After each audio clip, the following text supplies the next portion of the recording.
আমাদের ইউটিউব চ্যানেলে তোমাদের সকলকে স্বাগত জানাই। তোমরা সকলেই জানো যে ক্লাস 11-এর তোমাদের যে ফার্স্ট সেমিস্টার পরীক্ষা, সেই ফার্স্ট সেমিস্টার পরীক্ষার তোমাদের এমসিকিউ টাইপের প্রশ্ন হবে। সেই এমসিকিউ টাইপের প্রশ্নের বোর্ড তোমাদের মডেল প্রশ্নপত্র প্রকাশ করে দিয়েছে। সেই মডেল প্রশ্নপত্র বাংলা বিষয়ের প্রশ্নপত্র নিয়ে আজকে আমি তোমাদের সঙ্গে আলোচনা করব। তাই তোমরা ভিডিওটি প্রথম থেকে শেষ অবধি দেখো। ভিডিওটি ভালো লেগে থাকে লাইক শেয়ার করে দিও, আর চ্যানেলে নতুন হলে চ্যানেল সাবস্ক্রাইব করে পাশের বেল আইকনটি প্রেস করে দিতে একেবারেই ভুলো না। তোমাদের জন্য ফার্স্ট সেমিস্টারের ওএমআর সিট কেমন হবে, তোমরা কেমনভাবে উত্তর লিখবে, তোমাদের ভুল হলে কি করতে হবে, নেগেটিভ মার্কিং আছে কি না, এ নিয়ে একটি ভিডিও আমাদের চ্যানেলে আগেই দেওয়া আছে, সেটা তোমরা অবশ্যই একবার দেখে নিও। চলে আসছি আমরা বাংলা বিষয়ের প্রথম সেমিস্টারের প্রশ্নপত্র, মডেল প্রশ্নপত্র নিয়ে। প্রথম প্রশ্ন দেওয়া আছে, পুঁই পাতায় জড়ানো দ্রব্যটি ছিল। অপশান এ সঠিক উত্তর এখানে চিংড়ি মাছ। সহায়রীর স্ত্রীর নাম তোমরা সকলেই জানো যারা পড়েছ পুঁই মাছা গল্পটি, অন্নপূর্ণা। 3 নম্বর, যত পাথুরে বোকা সব মরতে আসে আমার ঘাড়ে। পাথুরে বোকা কথাটির অর্থ কী? অপশান ঘ, যার মাথা পাথরের মতো নিরেট, বোঝালেও বোঝে না। 4 নম্বর প্রশ্ন, খেন্তির হাতে সেফটি পিনটার বয়স খুঁজতে গেলে কোন যুগে গিয়ে পড়তে হয়? অপশান খ, প্রাগৈতিহাসিক যুগে। 5 নম্বর, বরজপাতার বন থেকে 1500-এর ভারী মেটে আলু তুলেছিল। অপশান গ, 5 নম্বর প্রশ্নের উত্তর অপশান গ, সহায় হরি।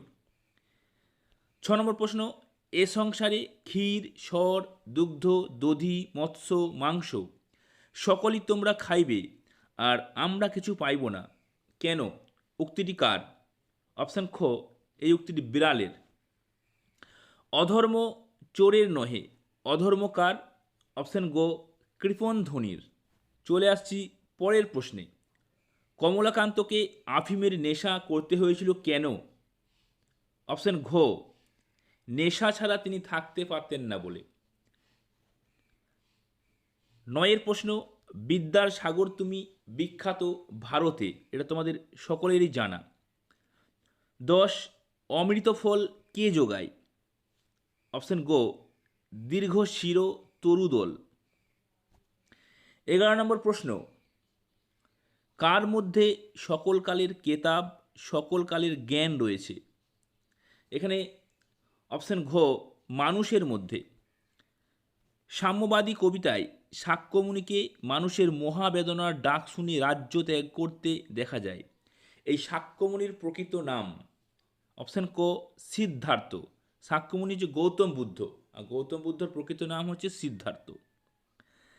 13 নম্বর প্রশ্ন, ডানাওয়ালা বুড়োকে দেখে ফেলাই এলিসান্দার মনে হয়েছিল। অপশান খ, ডুবোজাহাজের নাবিক। বুড়োকে বারদরিয়ায় ছেড়ে আসা হবে। 14 নম্বর প্রশ্নের সঠিক উত্তর অপশান ক, ভেলায় চাপিয়ে। কবিগড়া ভয় পান যখন? অপশান ক, গান যুদ্ধের শস্ত্র হয়ে ওঠে। ফাঁসির মঞ্চ মিলিয়ে যাচ্ছে মাটিতে, উদ্ধৃতাংশের মধ্য দিয়ে যা বোঝানো হয়েছে অত্যাচারের অবসান। ভারতে প্রচলিত দ্রাবিড় ভাষাবংশের একটি প্রধান ভাষা হল? অপশান ঘ, তামিল ভাষা। 18 নম্বর প্রশ্ন, ওরাও উপজাতির ভাষা হল? অপশান খ, কুরুক। মধ্য ভারতীয় আর্য ভাষার অপর নাম? 19 নম্বর প্রশ্নের সঠিক উত্তর প্রাকৃত। প্রাচীন বাংলা ভাষার আনুমানিক সময়সীমা হল?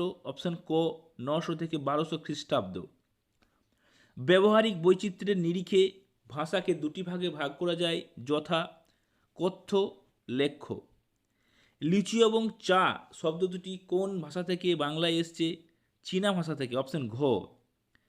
পশ্চিমবঙ্গের পশ্চিমাঞ্চল কোন উপভাষার ব্যবহার দেখা যায়? 23 নম্বর প্রশ্নের সঠিক উত্তর অপশান খ, ঝাড়খণ্ডী। অভিশ্রুতি যে উপভাষার বৈশিষ্ট্য সেটি হল? অপশান ক, রাঢ়ী উপভাষা। হরপ্রসাদ শাস্ত্রী আবিষ্কৃত চর্যাপদের পুঁথিটির নাম? চর্যাচর্য বিনিশ্চয়। শ্রীকৃষ্ণ কীর্তন কাব্যটি মোট যে কটি খণ্ডে বিনষ্ট? অপশন খ 13টি। দৌলত কাজী রচনা করেছিলেন? অপশন ঘ সতী ময়নার কাহিনী। পরবর্তী প্রশ্ন, শূন্যস্থান পূরণের জন্য সঠিক বিকল্পটি বেছে নাও।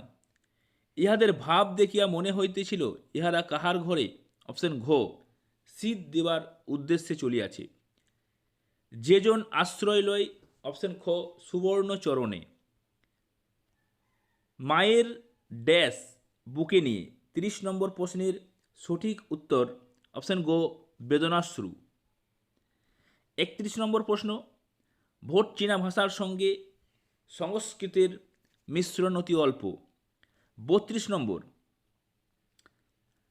চৈতন্যদেবকে অবলম্বন করেই বাংলা সাহিত্যে প্রথম জীবনী সাহিত্যের সূত্রপাত ঘটে। এরপর ক্রম অনুযায়ী বাক্যের পুনর্বিন্যাস করো, পরপর তোমার সাজাতে হবে। 33 নম্বরে যে প্রশ্নটি দেওয়া আছে এভাবেও তোমাদের মডেল প্রশ্ন থাকবে এরকম টাইপের, তোমরা এগুলো ভালোভাবে দেখে নিও। 34 নম্বরেও সেই একই, এখানে দুটি প্রশ্ন দেওয়া আছে, ক্রম অনুযায়ী বাক্যের পুনর্বিন্যাস, পরপর সিরিয়াল অনুযায়ী কোন ঘটনা ঘটেছিল সেগুলো তোমাদের সাজিয়ে লিখতে হবে। 35 নম্বর প্রশ্নে কি দেওয়া আছে? সংস্কৃত, প্রাকৃত, পালি, বাংলা, কীভাবে বাংলা ভাষা এসেছে পরপর সিরিয়াল অনুযায়ী তোমাদের এটা সাজিয়ে লিখতে হবে। তারপরে 36 নম্বর, স্তম্ভ মিলিয়ে সঠিক বিকল্পটি নির্বাচন করো। স্তম্ভ মেলাও, ক স্তম্ভ খ স্তম্ভ যেন তোমাদের পরীক্ষায় দেওয়া থাকে, ক এর সঙ্গে খ স্তম্ভ মেলাতে বলা হয়েছে। 37 নম্বরে এখানেও দেখো ধর্মের নাম দেওয়া আছে, ধর্মগ্রন্থের নাম দেওয়া আছে, এটাও তোমাদের জন্য খুবই গুরুত্বপূর্ণ। এটা এই প্রশ্ন, ধর্ম এবং ধর্মগ্রন্থ এগুলি তোমাদের সাজিয়ে লিখতে হবে যে কোন ধর্মের জন্য কোন ধর্মগ্রন্থ। তারপর 38 নম্বর প্রশ্ন, এখানেও ব্যক্তির নাম দেওয়া আছে, তার কাব্যের নাম দেওয়া আছে, এগুলো তোমাদের স্তম্ভ মেলাতে হবে। তারপর সত্য ও মিথ্যা নির্ণয় করো, এগুলো তোমাদের সত্য মিথ্যা নির্ণয় দেখো, একটি মাত্র তোমাদের পরীক্ষার প্রশ্ন পড়েছে। তারপরে 40 নম্বর প্রশ্ন একটু অন্য টাইপের পড়েছে, যে বিবৃতি এবং কারণ, চোরের দণ্ডবিধান কর্তব্য, কারণ না হলে সমাজে বিশৃঙ্খলা সৃষ্টি হবে।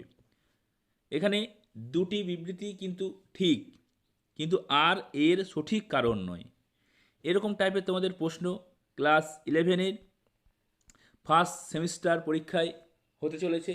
তোমাদের যে সেপ্টেম্বর মাসে ফার্স্ট সেমিস্টার পরীক্ষা হবে তার মডেল প্রশ্ন, বাংলা বিষয়ের মডেল প্রশ্নর ভিডিওটি অবশ্যই তোমরা বন্ধুদের মধ্যে শেয়ার করে দিও।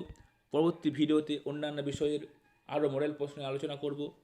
ভিডিওটি প্রথম থেকে শেষ অবধি দেখার জন্য তোমাদের সকলকে অসংখ্য ধন্যবাদ। জয় হিন্দ, জয় ভারত।